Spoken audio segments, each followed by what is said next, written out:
نفس اللہ عنہ قربتاً من قرب یوم القیامہ، صدق اللہ مولانا العظیم۔ آگاہ اپنی موت سے کوئی بشر نہیں، سامان 100 برس کا ہے پل کی خبر نہیں۔ ایک دن مرنا ہے آخر موت ہے، کر لے جو کرنا ہے آخر موت ہے۔ اے ابن آدم، اے بنی نوع آدم، اے حضور علیہ الصلوۃ والسلام کے غلاموں، توجہ رکھیے گا کہ آج کا مقدس اور خوبصورت ترین دن ہے عید الاضحیٰ کا، اور یہ وہ دن ہوا کرتے ہیں کہ روایات میں ملتا ہے کہ ان دنوں میں وفات پانے والے کو اللہ تبارک و تعالیٰ بے حساب مغفرت فرماتا ہے۔ اور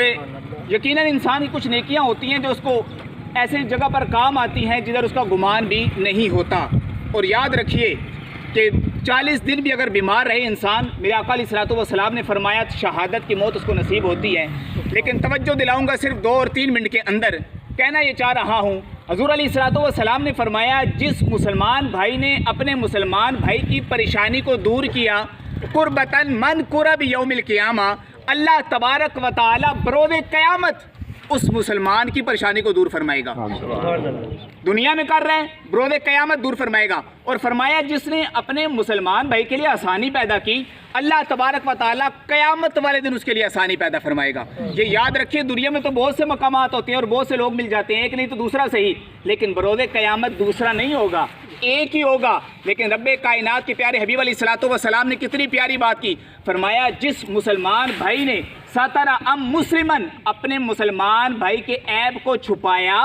اللہ تبارک و تعالیٰ قیامت والے دن اس کے عیبوں کو چھپائے گا۔ یہ یاد رکھیے گا، میرے آقا علیہ الصلوۃ والسلام نے فرمایا ہماری عادتیں کیا ہیں، ہمارے طور طریقہ کیا ہے، اگر کسی کو کوئی عیب مل جاتا ہے تو ہم جگہ جگہ پہنچ کر بتاتے ہیں نا اس میں یہ فلاں عیب ہے، اس میں یہ فلاں خامی ہے، اس کی اذیت کرتے ہیں، اس کا دل دکھاتے ہیں۔ حضور علیہ الصلوۃ والسلام کے غلاموں، آقا علیہ الصلوۃ والسلام کے ٹکڑوں پہ پلنے والوں، سنو پاک فرمان، میرے آقا علیہ الصلوۃ والسلام نے فرمایا جس مسلمان نے اپنے مسلمان بھائی کے عیب کو اچھالا، توجہ رکھیے گا اس بات پر، ہم سمجھتے ہیں کیا کر لے گا وہ میرا، یار وہ کمزور ہے، کر کیا سکتا ہے، اس کا سٹیٹس کیا ہے، اس کا لیول کیا ہے، اس کا مقام کیا ہے،